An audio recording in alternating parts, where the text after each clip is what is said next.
आज हम आचार्य प्रशांत जी की चर्चित पुस्तक काम वासना के अध्याय 5 के इर्द गिर्द इस विस्तृत विश्लेषण को आगे बढ़ाएंगे। इस अध्याय का जो शीर्षक है वही अपने आप में एक बहुत बड़ा झटका देता है, लड़का लड़की के खेल में जवानी की बर्बादी। किताब में एक छात्र का जिक्र है जो आचार्य जी से एक सवाल पूछता है और मुझे लगता है कि ये सवाल आज के समय में हजारों लाखों युवाओं की कहानी है। जी बिल्कुल है। वो छात्र बताता है कि 6 साल पहले उसे एक लड़की से आकर्षण हुआ था, सब कुछ ठीक चल रहा था, लेकिन पिछले साल उस लड़की का किसी और के साथ संबंध बन गया। एक आम कहानी की तरह लगता है। अगर बात यहीं तक होती तो ये एक आम दिल टूटने की कहानी ही मानी जाती, लेकिन असली पेच इसके आगे है। वो छात्र बताता है कि वो पिछले 5 वर्षों से सिविल सेवा परीक्षा की तैयारी कर रहा है, लगातार असफल हो रहा है और अब वो पूछ रहा है कि वो इस पूरी मानसिक पीड़ा से बाहर कैसे आए। देखिए, ये जो स्थिति है ना, ये एक बहुत ही जटिल मनोवैज्ञानिक जाल को दर्शाती है। एक तरफ आपकी व्यक्तिगत रिश्ते के टूटने का दर्द है और दूसरी तरफ करियर में लगातार मिल रही असफलता का बोझ है। लेकिन स्रोत जिस तरफ इशारा कर रहा है वो ये है कि इन दोनों चीजों को अलग अलग करके नहीं देखा जा सकता। सही कहा। ये एक पूरी पीढ़ी की स्थिति है जो तैयारी के नाम पर एक भ्रम में जी रही है। बिल्कुल, और यही आज के हमारे इस विस्तृत विश्लेषण का मुख्य मिशन भी है। हम यहाँ सिर्फ ये चर्चा करने नहीं बैठे हैं कि कोई इंसान अपने टूटे हुए रिश्ते से कैसे उभरे या उसे कौन सी किताबें पढ़नी चाहिए। बिल्कुल नहीं, वो तो बहुत सतही बात हो जाएगी। हाँ, हमारा उद्देश्य उस पूरी व्यवस्था, उस पूरे सामाजिक और पारिवारिक ढांचे की पड़ताल करना है जो एक युवा को पूरे 5 साल तक असफल होने और एक भ्रम की स्थिति में आराम से जीने की सुविधा प्रदान करता है। यही सबसे बड़ा सवाल है। मतलब ये कैसे संभव है कि कोई अपनी जिंदगी के 5 सबसे ऊर्जावान साल एक ही जगह पर रुककर बिता दे और उसे कोई रोक टोक ना हो? ये तो सोचने वाली बात है। और ये एक ऐसा प्रश्न है जो समस्या की जड़ तक जाता है। दिल टूटने की बात तो बाद में आती है। सबसे पहले ये समझना जरूरी है कि ये जो 5 साल की सुविधा है, ये आती कहाँ से है। ठीक है, तो आइए इसे थोड़ा विस्तार से समझते हैं। यहाँ पर मैं स्रोत के एक बिंदु पर थोड़ी उलझन में हूँ। मतलब आचार्य जी अपनी किताब में कहते हैं कि कोई भी युवा अपनी जवानी के 5 साल तब तक बर्बाद नहीं कर सकता जब तक उसके पीछे उसे बैठाकर खिलाने वाले माता पिता ना हो। बिल्कुल, यही कड़वा सच है। लेकिन रुकिए, मतलब माता पिता का अपने बच्चों को सहारा देना, उनके सपनों के लिए आर्थिक मदद करना, ये तो एक अच्छी बात मानी जाती है ना? क्या हम ये कह रहे हैं कि परिवार का समर्थन ही उनका सबसे बड़ा दुश्मन बन गया है? ये तो बहुत ही अजीब बात लगती है मुझे। देखिए, आपका ये सवाल बहुत स्वाभाविक है, लेकिन यहाँ समर्थन और जिसे मैं कहूंगा एक विषैले सुरक्षा कवच के बीच के अंतर को समझना होगा। विषैला सुरक्षा कवच मतलब? हाँ, किताब ये नहीं कह रही है कि माता पिता को मदद नहीं करनी चाहिए। वो इस बात पर जोर दे रही है कि जब समर्थन बिना किसी जवाबदेही के एक असीमित समय के लिए मिलने लगता है, तो वो इंसान के भीतर से संघर्ष करने की जो बुनियादी आग होती है ना, उसे ही बुझा देता है। अच्छा, तो ये एक तरह से जीवन के यथार्थ से बचाने वाला आवरण बन जाता है। एकदम सही पकड़ा आपने। स्रोत में जो विशिष्ट उदाहरण दिए गए वो बहुत ही सटीक हैं और हमारे घरों की रोजमर्रा की तस्वीरें हैं। जैसे कि किताब में बताया गया है कि कैसे घर पर लाड प्यार से लड़कों को सुविधा दी जाती है। मतलब सुबह का पराठा मिल रहा है, दोपहर का बढ़िया खाना, रात को घी लगी रोटी, आज आलू गोभी खानी है तो आलू गोभी बनेगी। अरे बाप रे, हाँ, ये तो बहुत आम बात है। बिल्कुल। अब देखिए, जब किसी व्यक्ति के पास खोने के लिए तात्कालिक रूप से कुछ नहीं होता, जब उसके सिर पर एक पक्की छत है और तीनों समय का मनपसंद भोजन मिल रहा है, तो असफलता भी उतनी चुभती नहीं है। क्योंकि कोई दबाव ही नहीं है। सही कहा, अस्तित्व का कोई संकट ही नहीं है। संघर्ष की जो एक स्वाभाविक भूख होती है इंसान के अंदर, वो इस घी लगी रोटी के नीचे दब जाती है। ये बिंदु तो सच में सोचने पे मजबूर करता है। मतलब ये तो ऐसा हो गया कि अगर आपके पीछे कोई शेर पड़ा हो तभी आप अपनी पूरी क्षमता से दौड़ेंगे, है ना? एकदम। लेकिन अगर आप एक आरामदायक सोफे पर बैठकर शेर के बारे में बस पढ़ रहे हैं और कोई आपको चम्मच से आलू गोभी खिला रहा है, तो आप कभी दौड़ने की कोशिश ही नहीं करेंगे। ये जो मुफ्त की रोटी है, ये एक बहुत ही आरामदायक जाल बुनती है। व्यक्ति सोचता है कि वो मेहनत कर रहा है, लेकिन असल में वो सिर्फ उस दिनचर्या का आदी हो चुका होता है जहां उसे कोई जिम्मेदारी नहीं उठानी पड़ती। लेकिन यहाँ किताब एक और बहुत ही प्रासंगिक और कड़वा सवाल उठाती है। और मैं ये पूछना चाहूंगी कि क्या ये आलू गोभी और 5 साल तक कमरे में बैठ के तैयारी करने वाला विशेषाधिकार समाज में हर किसी को समान रूप से मिलता है? बिल्कुल नहीं। क्योंकि स्रोत के अनुसार ये सुविधा मुख्य रूप से लड़कों को ही मिलती है। और यहाँ जो बात सबसे ज्यादा आकर्षित करती है वो यही है। ये इस पूरे विश्लेषण का एक बहुत ही महत्वपूर्ण पहलू है। हमारे समाज का ढांचा ही कुछ ऐसा है कि वो लड़कों को इस तैयारी के जाल में फंसने के लिए एक बहुत ही मजबूत आर्थिक और सामाजिक सुरक्षा प्रदान करता है। हाँ, और लड़कियों के मामले में ये परिदृश्य बिल्कुल अलग होता है। एकदम अलग। परीक्षा की तैयारी करने की छूट नहीं दी जाती। 1 या 2 साल बाद ही उन पर जीवन के अगले चरण में प्रवेश करने या फिर विवाह करने का दबाव आ जाता है। बिल्कुल। और इसका सीधा सा अर्थ ये है कि ये जो तैयारी के नाम पर सालों साल घर में बैठे रहने की सुविधा है ना, ये एक प्रकार का लैंगिक विशेषाधिकार है। Gender privilege. हाँ, लड़कों से तुरंत परिणाम नहीं मांगे जाते। समाज उन्हें ये सोचकर समय देता रहता है कि वे कुछ बड़ा कर रहे हैं, कोई बड़ा रुतबा हासिल करने वाले हैं। और इसी विशेषाधिकार के कारण लड़कों के भीतर वो मनोवैज्ञानिक आलस्य जन्म लेता है जहां वे आराम से सालों निकाल देते हैं। ये एक बहुत ही गहरी बात है कि आपका विशेषाधिकार ही आपके पतन का कारण बन रहा है। बिल्कुल, सुविधा ही कमजोरी बन गई। तो अगर माता पिता इतना पैसा, समय और सुविधा दे रहे हैं, तो सवाल ये उठता है कि वे और ये समाज इन युवाओं से तीखे सवाल क्यों नहीं पूछता? मतलब 5 साल बहुत बड़ा समय होता है। कोई ये क्यों नहीं पूछता कि आखिर परिणाम क्यों नहीं आ रहा? इसका जवाब किताब बहुत ही तार्किक ढंग से देती है, और वो जवाब परीक्षा के प्रारूप और उसके गणित में छिपा है। यहाँ बात सच में बहुत दिलचस्प हो जाती है। श्रोताओं को ये गणित समझना चाहिए। बिल्कुल। अगर हम इन परीक्षाओं के आंकड़ों का विश्लेषण करें तो तस्वीर पूरी तरह साफ हो जाती है। स्रोत स्पष्ट रूप से बताता है कि सिविल सेवा जैसी परीक्षाओं में हर साल लगभग 10 से 20 लाख उम्मीदवार बैठते हैं। बाप रे, 20 लाख? हाँ, और रिक्त पद कितने होते हैं? केवल 800 या 1000। तो अगर हम इसका प्रतिशत निकालें तो 99.9% लोगों का असफल होना तो पहले दिन से ही तय है। मतलब ये कोई रहस्य नहीं है, ये एक शुद्ध गणितीय सत्य है। एकदम सही। और दिलचस्प बात यह है कि ये बात पूरा समाज जानता है। उम्मीदवार खुद जानता है, उसके माता पिता जानते हैं और रिश्तेदार भी जानते हैं। हाँ, सबको पता है। हर कोई जानता है कि इस परीक्षा में चयन न होने की संभावना चयन होने की संभावना से कई अधिक है। इसलिए जब परिणाम आता है और कोई युवा असफल होता है तो कोई उस पर उंगली नहीं उठाता। हाँ, कोई उसे ताने नहीं मारता, क्योंकि सब यही मानते हैं कि अरे ये तो देश की सबसे कठिन परीक्षा है, इसमें तो अच्छों का नहीं होता। यानी असफलता यहाँ एक कलंक नहीं बल्कि एक सामान्य घटना बन जाती है। और यही सामान्यकरण सबसे खतरनाक है। स्रोत में बहुत ही सटीक बात कही गई है कि परीक्षा का परिणाम सिर्फ ये बताता है कि चयन नहीं हुआ। चाहे 10 लाख लोगों में आपका स्थान 2000वां हो या 9 लाखवां, दोनों ही अचयनित की श्रेणी में आते हैं। ये तो बहुत ही चालाकी भरा बचाव है। मतलब छात्र इसका फायदा उठाकर बहुत ही आसानी से अपनी असफलता को एक दार्शनिक रूप दे देते हैं। बिल्कुल, वे शायरी करने लगते हैं। वो बहाना बनाते हैं कि गिरते हैं शहसवारी मैदाने जंग में, जब बड़े बड़े तीरंदाज असफल हो गए तो हम असफल हो गए, तो क्या बड़ी बात है? एकदम सही पकड़ा आपने। इसमें कोई व्यक्तिगत जवाबदेही बचती ही नहीं है। जब 99.9% लोग असफल हो रहे हैं तो असफल होने वालों की एक बहुत बड़ी भीड़ बन जाती है, और हम सब जानते हैं कि भीड़ में छिपना हमेशा आसान होता है। इसी संदर्भ में स्रोत ने एक बहुत ही प्रभावशाली उपमा दी है जिसने मुझे सच में चौंका दिया। किताब कहती है कि कल्पना कीजिए, अगर ये परीक्षा साल में एक बार न होकर हर 10 दिन में होने लगे और हर 10 दिन में उसका परिणाम आने लगे तो क्या होगा?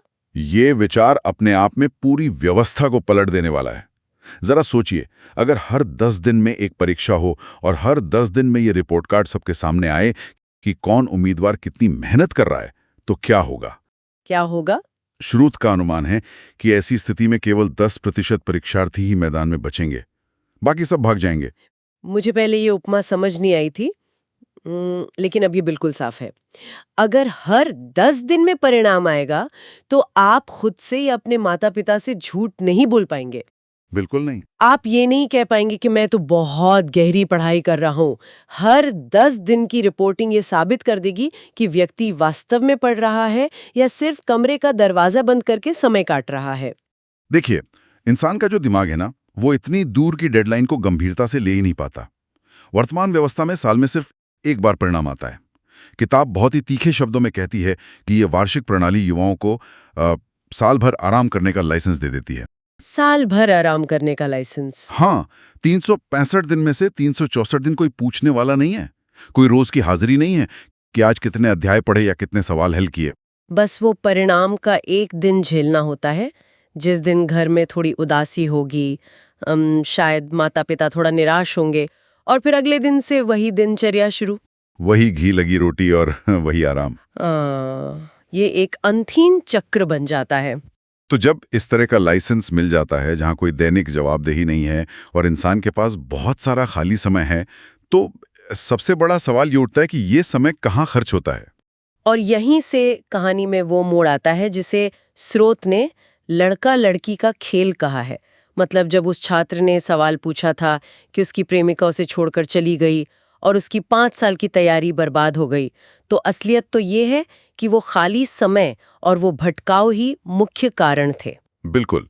जब इंसान के पास कोई ठोस जमीनी लक्ष्य नहीं होता जिसके लिए वो रोज पसीना बहा रहा हो, तो उसके दिमाग अपने लिए अन्य आकर्षण ढूंढने लगता है। उसे अच्छा महसूस करने के लिए या उस अंतर्निहित अपराध बोध से बचने के लिए जो पढ़ाई न करने से पैदा होता है, डोपामाइन की जरूरत होती है। और इस उम्र में सबसे आसान और स्वाभाविक आकर्षण विपरीत लिंग का ही होता है। किताब इस पर एक बहुत ही कड़वा सच सामने रखती है।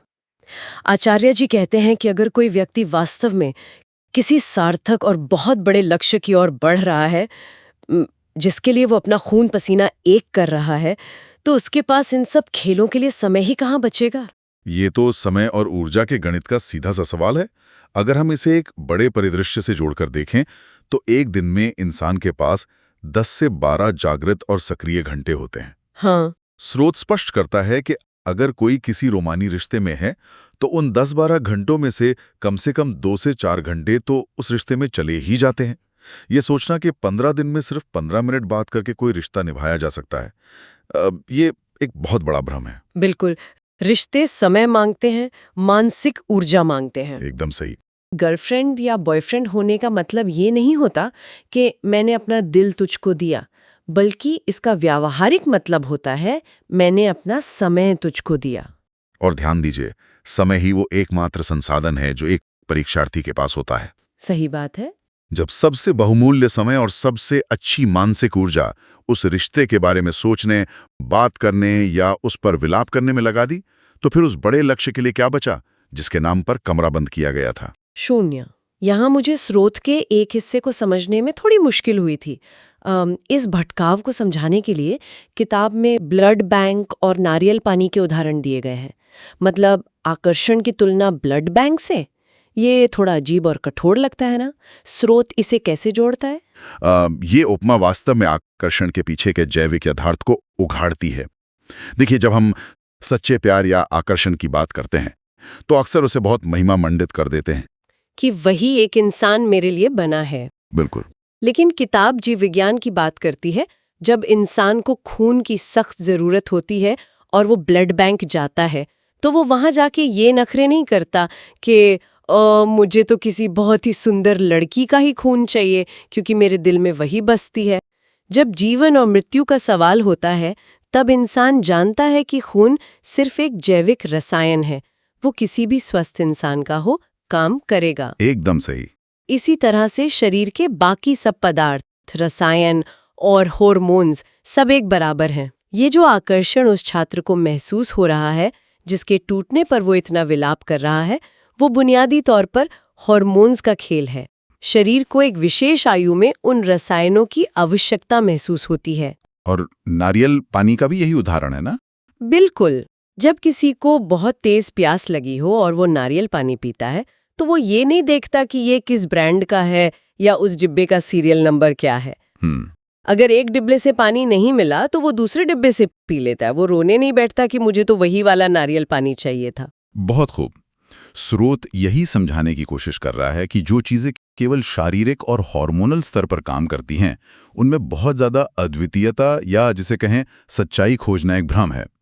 ये सोचना कि मुझे तो वही इंसान चाहिए, उसके बिना मेरा जीवन खत्म है, मेरी पढ़ाई बर्बाद हो गई, ये सिर्फ उस हार्मोनल खेल को एक रोमानी आवरण पहनाना है। बिल्कुल। जब खेल ही बुनियादी तौर पर हार्मोन्स का है तो उसके लिए इतना बड़ा बलिदान क्यों? क्यों कोई अपने 5 साल एक ऐसे भ्रम के लिए बर्बाद कर दे जो महज शरीर का एक रासायनिक खेल है? यह विश्लेषण बहुत ही बेबाक है।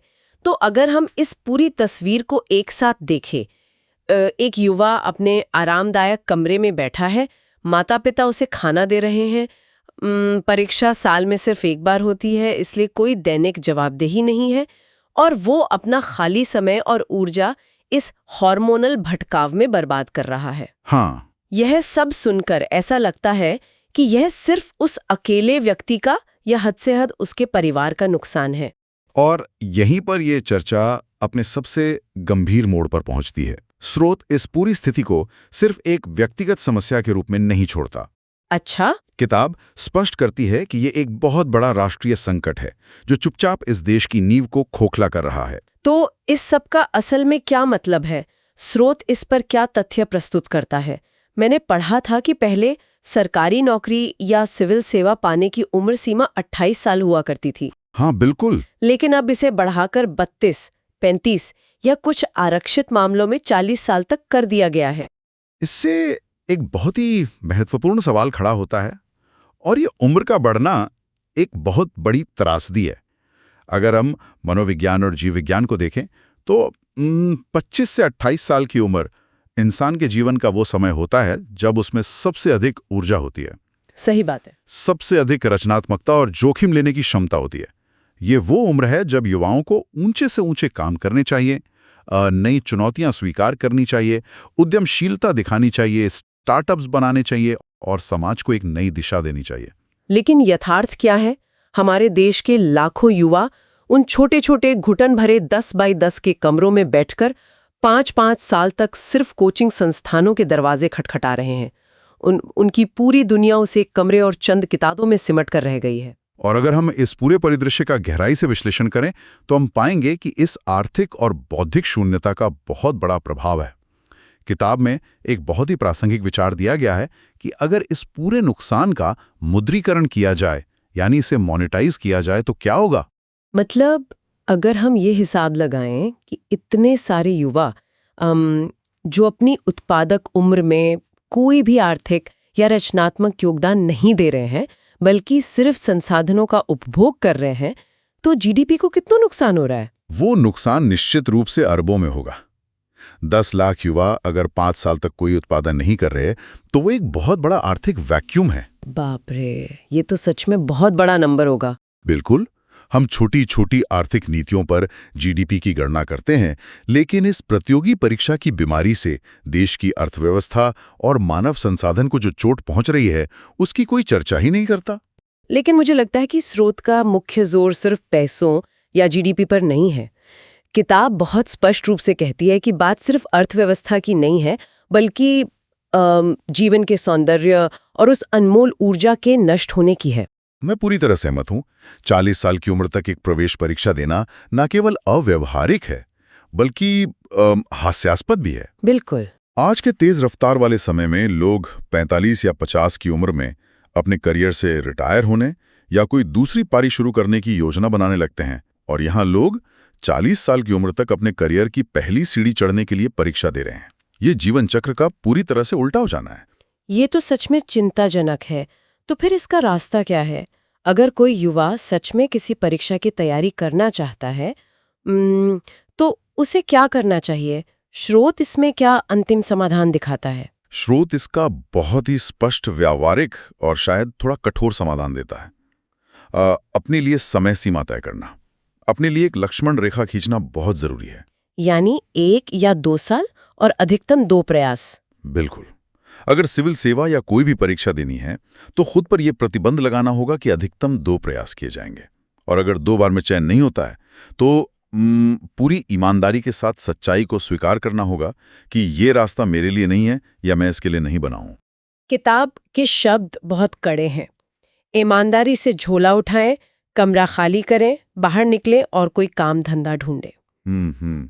ये सुनकर किसी को भी चुप सकता है, लेकिन गहराई से देखें तो इनमें एक बहुत बड़ी करुणा छिपी है जो व्यक्ति को उसके जीवन के बाकी 40 साल बर्बाद होने से बचाना चाहती है।